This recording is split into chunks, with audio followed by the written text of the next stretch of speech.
Hello all, എല്ലാവർക്കും സുഖമല്ലേ? അപ്പോൾ ഇന്നത്തെ എൻ്റെ റെസിപ്പി പാലക് പനീറാണ്. എനിക്ക് പാലക്കിൻ്റെ കുത്തുന്ന ടേസ്റ്റ് ഇഷ്ടമില്ല കേട്ടോ. അതുകൊണ്ട് ഞാനൊന്നൊരു കേരള സ്റ്റൈലിലാണ് ഈ കറി ഉണ്ടാക്കുന്നത്. അപ്പോൾ നമുക്ക് പാലക്ക് നല്ലപോലെ വെള്ളത്തിലിട്ട് ബോയിൽ ചെയ്തെടുത്തതിന് ശേഷം തണുത്തിട്ട് അത് നമുക്ക് മിക്സിയിൽ ബ്ലെൻഡ് ചെയ്ത് വെക്കാം.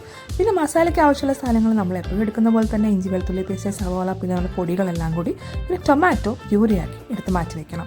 ഇത് ഇത്രയും കൂടി നമുക്ക് ബട്ടറിൽ നല്ലപോലെ സോട്ട് ചെയ്തെടുക്കാം. ഇതിൻ്റെ പച്ചമണമൊക്കെ ഒന്ന് മാറി വരുമ്പോൾ നല്ലപോലെ വഴണ്ട് വന്നതിന് ശേഷം മാത്രം പൊടികൾ ആഡ് ചെയ്ത് കൊടുക്കാം. പൊടികളും ആഡ് ചെയ്ത് അതെല്ലാം നല്ലപോലെ മിക്സ് ആയതിനു ശേഷം മാത്രം ടൊമാറ്റോ പ്യൂരി ആഡ് ചെയ്യാം. പിന്നെ ഈ ടൊമാറ്റോയുടെ ഒരു പച്ചമണം ഉണ്ടല്ലോ, അത് മാറിക്കഴിഞ്ഞതിന് ശേഷം മാത്രം പാലക്ക് ആഡ് ചെയ്ത് കൊടുക്കാം. പാലക്ക് ആഡ് ചെയ്ത് കഴിഞ്ഞിട്ട് ഈ ഒരു ടേസ്റ്റ് മാറാൻ വേണ്ടിയിട്ട് ഞാൻ പനീർ ക്യൂബ്സിൻ്റെ കൂടെ കുറച്ച് കോക്കനട്ട് മിൽക്കും കൂടി ആഡ് ചെയ്ത് കൊടുക്കുന്നുണ്ട്. അപ്പോൾ നമ്മുടെ കേരള സ്റ്റൈൽ പാലക് പനീർ റെഡി ആയിട്ടുണ്ട്. നല്ല ടേസ്റ്റ് ആയിട്ടോ കഴിക്കാനായിട്ട് ട്രൈ ചെയ്ത് നോക്കണേ.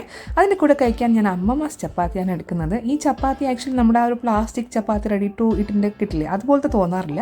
നാച്ചുറലായിട്ട് നമ്മൾ വീട്ടിലുണ്ടാക്കുന്ന പോലെ തന്നെയുണ്ട്. പക്ഷേ ഞാൻ എണ്ണ ഇടാത്ത വെച്ച് ഡ്രൈ ആയിട്ടിരിപ്പുണ്ട്. അപ്പോൾ എൻ്റെ ലഞ്ച് ബോക്സ് റെഡിയായി. അപ്പോൾ നമുക്ക് വീണ്ടും അടുത്ത റെസിപ്പി ആയിട്ട് കാണാം.